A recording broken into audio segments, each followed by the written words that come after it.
Welcome back to GCDT, aka Get Coins to Die Trying. I'm HazyRome, the mayor of Hype City, and I'm joined by DeepBoyce, the prime minister of post-production, and we're here to talk a little bit about Spider-Man coming to PS4 in 2018.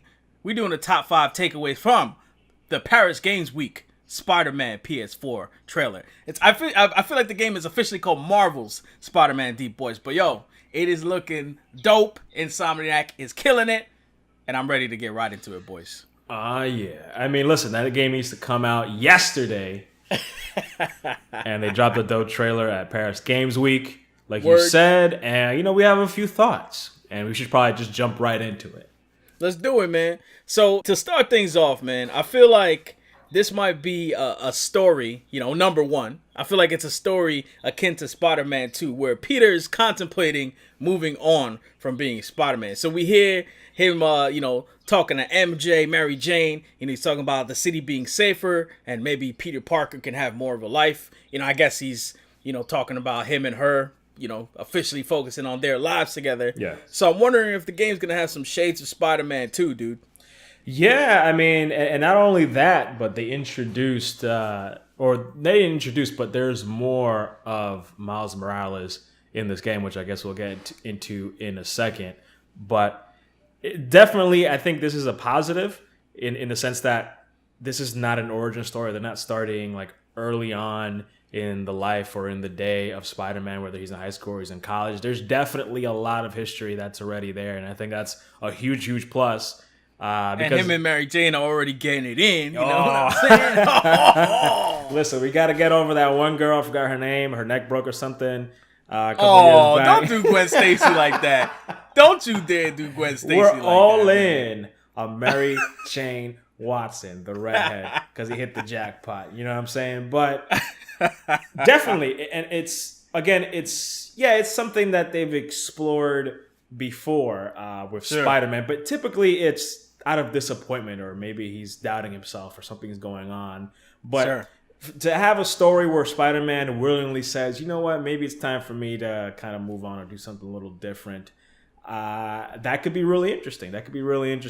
And again, I guess bringing us into our next point, we see a little bit more of Miles Morales, who is numero 2, man, the main man Miles, baby. Yes, who is Spider-Man. I guess if you want to be technical about it, Peter Parker's the amazing Spider-Man, and Miles Morales is just Spider-Man, but he's in here. Come on, man. The comic book names, listen, just because the comic book is named Amazing Spider-Man, Miles Morales is just called Spider-Man. Don't mean that he's not amazing. No, he's phenomenal, but I'm just saying that's the name of the comic book. If you want to check it out, recommend it. They're both great. But Miles Morales, we don't know. Does he have spider powers? Does he know that Peter Parker's Spider-Man? Does Spider-Man know that he's another Spider-Man? We don't know what's going on here, but I think it's fantastic that we're going to get Miles Morales as a supporting character, probably. We don't know for sure if he's going to replace Peter Parker in any way, shape, or form, but just allowing us to kind of grow with the character, get to know the character, kind of ingratiate with him, and the fact that he is being involved, I guess, in a meaningful way in Peter Parker's life. I guess there's a quick scene where Miles is being introduced to Aunt May by Peter Parker. Basically, he says, this is Miles. He's going to be helping her out around here. But I think that's definitely a step in the right direction. And that's really cool to see in terms of, just the way that they're building up the story for this game and the bits and pieces we see in the trailers.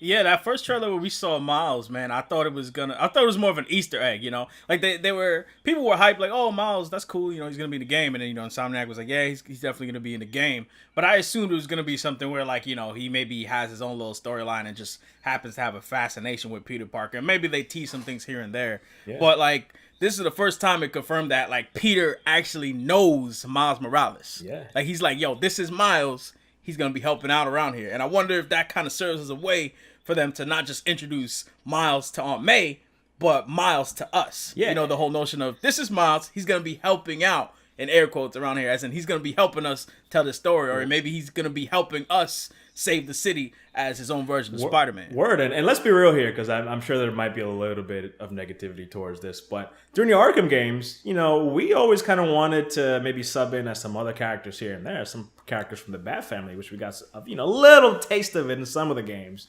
Yeah, we got got Catwoman and we got that little team up moves that you could do in Arkham Knight, but it didn't really, it wasn't enough. It wasn't quite satisfying, and this could be the opportunity that we're looking for in not only a great superhero game, but the chance for us to not only play as one amazing character, but just another amazing character who hopefully has their own way of traversing, or rather fighting with different abilities in this fictional New York City that they're making. Word. I just asked that Insomniac not leave me with like Miles Morales blue balls, man. Like, don't put him in the game if I'm not gonna get to see Miles Morales down the road, man. And I think that's the intention, because Peter Parker's like 23 in this game. Like and we're gonna get into that later, but he's like a more seasoned Peter Parker, Spider-Man. And this may be too much to ask, but I don't really want like a.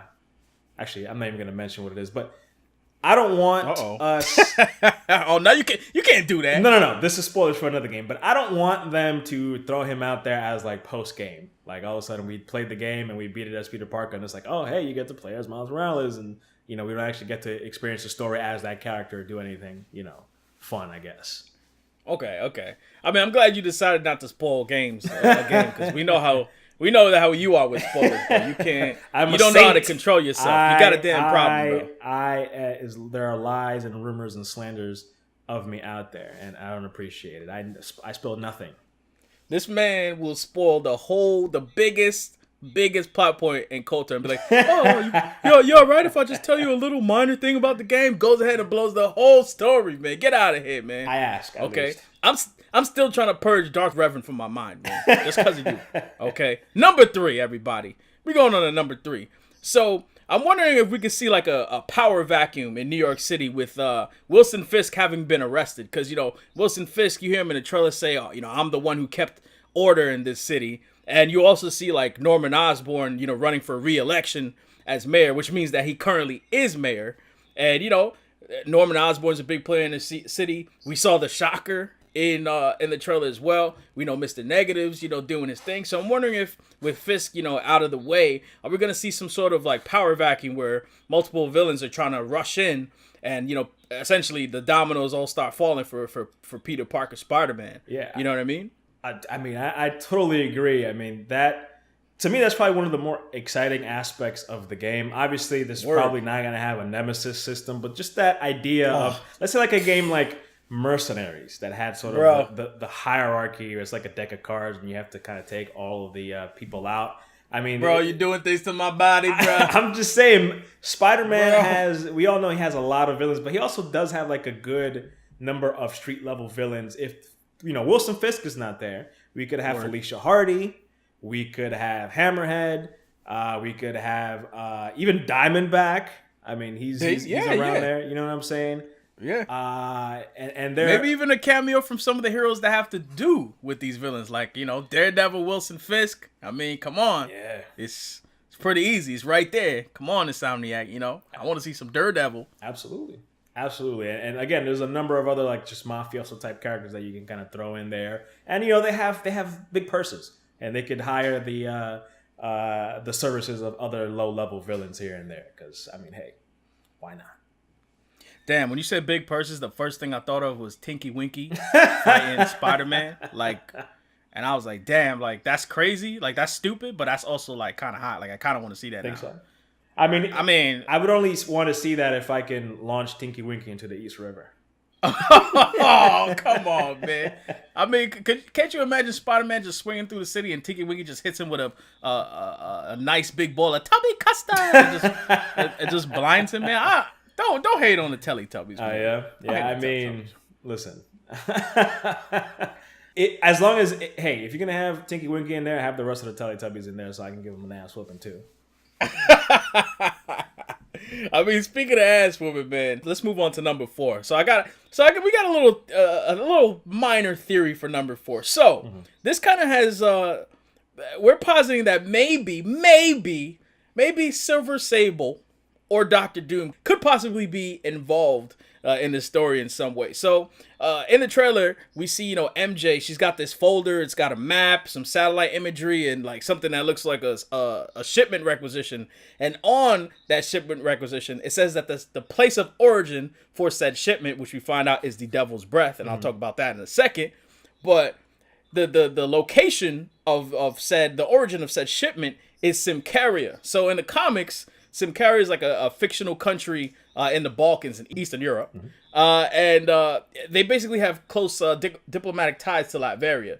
Now, Latveria, as you guys all know, that's that's Doctor Doom's hometown, baby. Yeah. That's where Doctor Doom be hanging out. And I could totally see Doctor Doom going into Simcaria like, yo, I need to send a package. He goes into the local FedEx spot. He's like, I need to send a package, but I need them not to know it's from me. And, he's sending in the Devil's Breath into New York City. Now, the Devil's Breath is basically this, like, super DNA-specific bioweapon that Mr. Negative... that's actually the way he first comes into contact with Spider-Man in the comics in like Amazing Spider-Man 546, 548, and he uses the Devil's Breath, and you see him using the Devil's Breath in the trailer. Like you see them using those special guns that kind of shoot those like black and white energy weapons. Like that is what the Devil's Breath is. So maybe Doctor Doom sent that in. Now the second tie is that Simcaria, and this is where Silver Sable comes in. Simcaria is a country that Silver Sable has her mercenary outfit, which is called Silver Sable International, and in doing their mercenary things and getting money, they actually help the like struggling economy of Simcaria, and they help to keep that country afloat. So maybe Silver Sable might want to know about why there's some Devil's Breath coming from her country into New York City. Maybe we'll see her pop up. I would definitely want to see Dr. Doom more. DeepBoyce. And I know right now you probably got an erection because you hype for D. I know you like your Dr. Doom. So I like Silver Sable, but I'm trying to see some Dr. Doom, man. Dr. Doom he's one of my favorite characters, and absolutely if there's he's a beast. If there's any way to kind of slip him in as a bad guy or even as an anti-hero, maybe you sort of work alongside him somehow, or I mean, you never know. But that's true. He's very. There's a lot you could do with that character. And adding sort of, these international, events in this game could really up the stakes because you have Mr. Negative kind of coming in, and you have Norman Osborn, who you can never trust. He's running for mayor, apparently. I mean, there's got to be some sort of connection there. And then even Silver Sable, who sometimes is an ally of Spider-Man's, she does what she does for Simcaria first and foremost. So you never know what kind of situation is going on there. And it's also going to involve Mary Jane Watson because she seems to be like a reporter or a detective or something involved. Yeah, I wonder why she's investigating that whole thing too. That's a good point. Yeah, that's a good point. Maybe she just stumbled on the information. True. Maybe she just stumbled on the information. True. But yeah, man, I would love to see some Dr. Doom up in there, man. But let's move on to number 5. So number 5, this is definitely going to take some theorization here. But the main point is that I think the game takes place in 2018. Now, why is that important? That's important because the game is coming out in 2018. So the reason why I know this is that we know that Peter Parker has been Spider-Man for 8 years. They've already said that. Insomniac has already put that out there. He's been Peter Parker for 8 years. So in the trailer, we see him standing in his room, right? To the left of him standing in the room, he's in the Spider-Man suit. To the left of that, there's a picture that's like an homage to his origins, right? So it's got Crusher Hogan versus the Spider. So we got, if you're familiar with Spider-Man's origins, back when he first got his powers, he was trying to make money by becoming a wrestler. So that poster is dated August 11th, 2010. So if he's been Spider-Man for 8 years, we can roughly assume that around that time he became Spider-Man, and thus 8 years later, 2018, he's now a fully fledged Spider-Man character. Now, I'm wondering, DeepBoyce, hear me out. Yeah. I'm wondering if there's some hints in the trailer as to when the game is gonna drop. So in that same room, to the right of him, on the opposite side, there's a calendar, and the calendar has some cool things on there if you want to check it out. It's got like him saying payday, and then there's another spot where it's like rent due. There's another place on the calendar where he's like what to wear, but it's an October calendar. And also at a different point in the trailer, there's a Daily Bugle newspaper cover that has Mr. Lee, aka Mr. Negative, on it, and that newspaper is also dated October 30th. So I'm wondering if the game, taking place in 2018, also when the game is going to release, is also releasing sometime in fall of 2018. Maybe even October. I don't know if it's October per se, but maybe it's coming out fall 2018, man. Wow. Hazy out here doing some super sleuthing. You know what I'm saying? Sherlock Bromes over here, man. I'm trying to do what I can. I want this game, but they're not giving us a release date because Sony has had issues in the past with games getting delayed. So I can't be mad at them holding on to the release date. But I mean, you think it's possible? Yeah, I mean, honestly, that one of two things: either that is around the time the game's going to be released, or that's just a cutscene that takes place later on in the game. So maybe we get it sooner in 2018, and then that's just something that time progresses throughout the game. For sure. Yeah, there's definitely games that take place over the course of like a couple months or a couple weeks. So we could very well see a situation where it takes place over the course of time. But I just thought it was cool. There are like 2 October references. We know it takes place in 2018 based on what I was telling you. I don't know, man. I'd be down to play that in fall 2018. Yeah. But if they want to drop it in spring or February, early 2018 too, I'll be down with that. I mean, hey, look, August to September, that's a great time to release a game. True. Great way to end the summer. True. You know what I'm saying? True. That would be fantastic, man. But anyway, y'all, we're going to get on out of here. But we're going to ask you guys what you think about the points that we mentioned about Spider-Man coming to PS4. Marvel's Spider-Man. Let us know if you agree with any of the things we said. Let us know if you think we're on to something with this release date. Let us know what villains you want to see. And by all means, hit the subscribe button, man. We need some more people in the Get Coins to Die Trying crew. Drop a like on the video. Help that video get out there. And, we could recruit some people to hang with us and, share the video with your friends, man. I like to caress people with my lovely voice, man. And there's no reason not to share it, right, man? Yeah, no. I mean, listen, just have the video on, put it on mute if you already saw it, and just let it run. Let the video run. Run time. Supporting. Do what you got to do. If you really love us. If not, any little bit of support, we appreciate that too. But we're out here trying to, help you guys in on the meta game out there. How you guys can cut some of those corners. Exactly, man. Without further ado, DeepBoyce, a.k.a. Stizzle Stock, sign us out, man. Friendly neighborhood Stizzle Stock. They're swinging on out of here. Hazy, you got some crime to fight.